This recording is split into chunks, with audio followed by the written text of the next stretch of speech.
पहले भाग में हमने जाना भक्ति किसे कहते हैं, भक्ति की परिभाषा क्या है और ये समझा कि इसे सुधा क्यों कहा गया है। हमने प्रभु रामचंद्र जी से प्रार्थना की कि वे अमृतमयी भक्ति की निष्पत्ति के लिए हम पर विशेष कृपा करें। दूसरे भाग में हमने जाना कि भक्ति को चारों पुरुषार्थों से श्रेष्ठ क्यों माना गया है। तीसरे भाग में हमने जाना कि धर्म किसे कहते हैं और अच्छे कर्मों के फलस्वरूप कितनी अवधि तक स्वर्ग की प्राप्ति होती है। चौथे भाग में हमने जाना कि मोक्ष किसे कहते हैं और भक्ति विलक्षण कैसे है। पांचवें भाग में हमने भक्ति और आसक्ति में क्या अंतर होता है ये समझा। छठे भाग में हमने जाना कि परम प्रेम किसे कहते हैं। सातवें भाग में हमने जाना कि सर्वोत्तम भक्ति किसे कहते हैं। आठवें भाग में हमने पढ़ा कि आसक्ति का त्याग हमें क्यों करना चाहिए और भक्ति के लिए किस तरह की योग्यता की आवश्यकता होती है। नवें भाग में हमने समझा कि भक्ति द्वारा किसे परम पद की प्राप्ति हुई है। 10वें भाग में हमने जाना कि कर्म योग और योग का क्या फल है और मोक्ष की प्राप्ति कैसे होती है। 11वें भाग में हमने जाना भक्त को भक्ति में किस दुर्लभ आनंद की प्राप्ति होती है जो योगियों को भी नहीं प्राप्त होती, तथा ज्ञान योग और भक्ति योग के लक्षण क्या हैं। 12वें भाग में हमने पढ़ा कि भक्ति एक है पर उसकी अभिव्यक्ति अनेक प्रकार से की जा सकती है। 13वें भाग में हमने भक्तों के भाव के बारे में जाना। 14वें भाग में हमने नवदा भक्ति के बारे में जाना। 15वें भाग में हमने जाना कि भक्ति का सर्वश्रेष्ठ साधन क्या है। 16वें भाग में हमने समझा कि भक्ति में आने वाले विघ्नों को किस प्रकार दूर किया जा सकता है। अब आगे श्लोक संख्या 27। भक्ताश्चतुर्विधा प्रोक्ता स्वयं नारायणेन ही आर्तो जिज्ञासुर्थार्थी ज्ञानी निष्काम एव सह।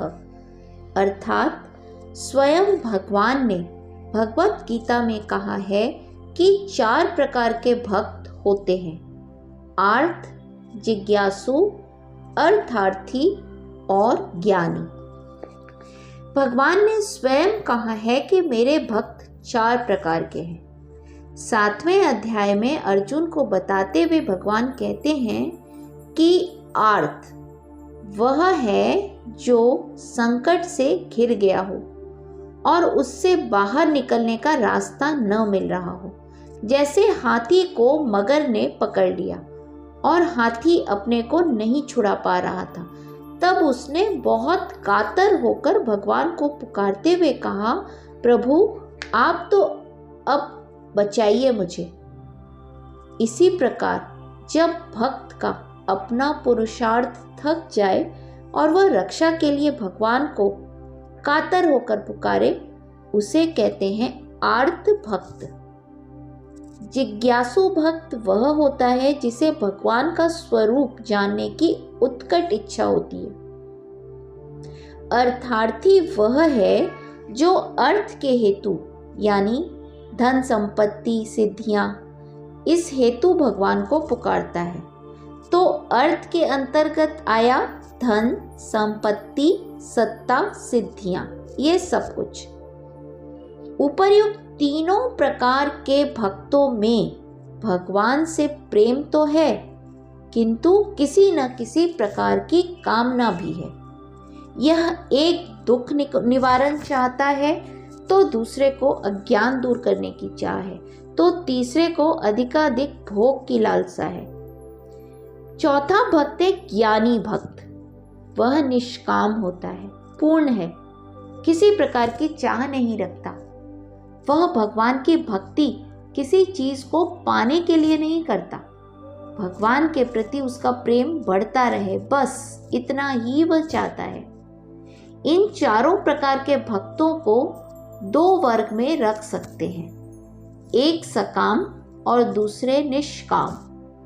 आर्त और अर्थार्थी सकाम भक्त की श्रेणी में आते हैं और दुनिया में इनकी संख्या ही आपको ज्यादा मिलेगी।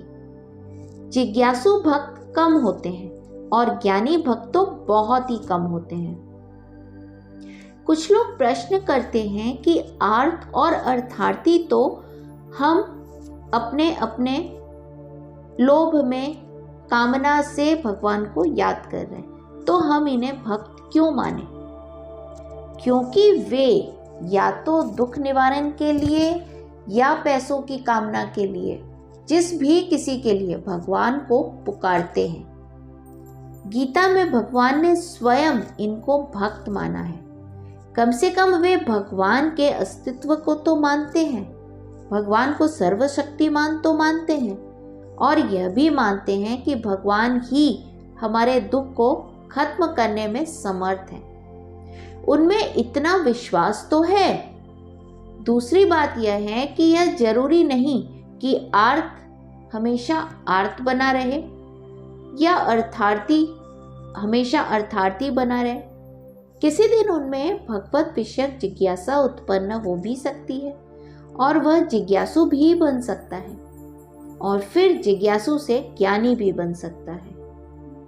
हम एक दो उदाहरण शास्त्रों से देख सकते हैं। जैसे गजेंद्र मोक्ष प्रसंग में हम पाते हैं कि गजेंद्र ने पहले 2 दिन होकर भगवान से प्रार्थना की कि वे उसे ग्रह से छुड़ा लें, पर बाद में उससे यह भी कहा कि आप मुझे संसार के बंधन से छुड़ा दीजिए।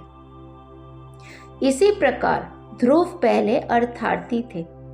वे ऐसा पद चाहते थे जहां से उन्हें कोई हटा न सके, किंतु भगवान का दर्शन पाते ही विशुद्ध भक्त बन गए। उन्हें अपने ऊपर रोना आने लगा कि मैंने यह क्या मांगा।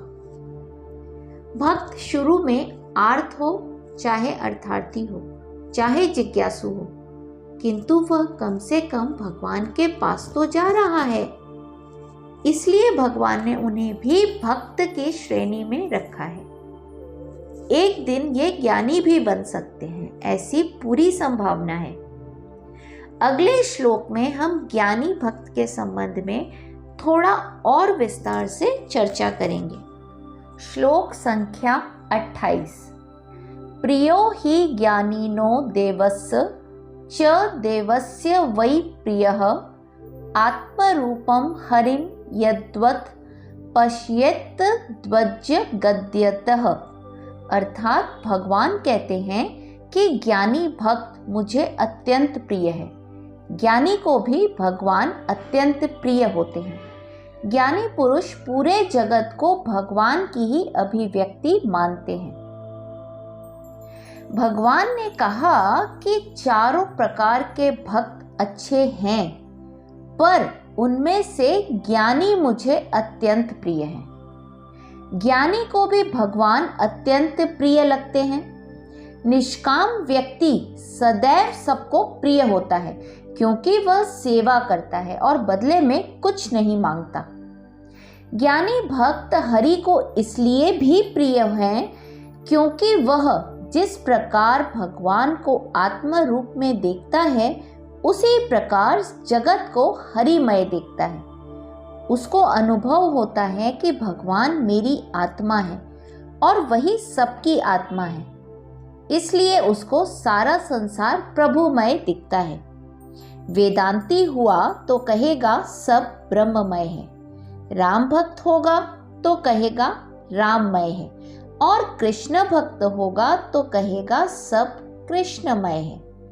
सार यह है कि वह अनुभव करता है कि मेरी आत्मा ही सबकी आत्मा है, इसलिए उसे कहीं द्वैत ड्युअलिटी नहीं मालूम पड़ता।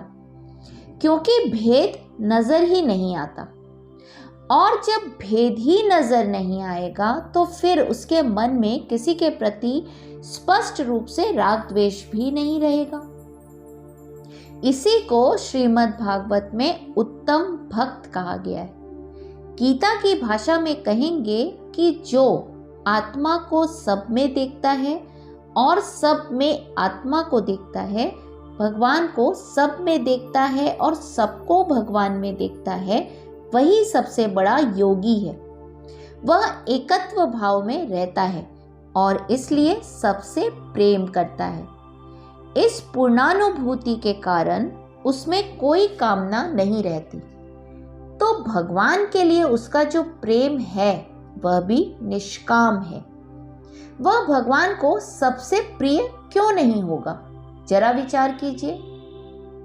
इस अद्वैतानुभव के फलस्वरूप जगत में उसका व्यवहार कैसा होगा, इसका उल्लेख भगवान ने गीता के 12वें अध्याय में किया है, जिसे हमने गीता पढ़ो आगे बढ़ो में पढ़ा था। इस अद्वैत अनुभव से क्या होता है, यह हम अगले श्लोक में देखेंगे।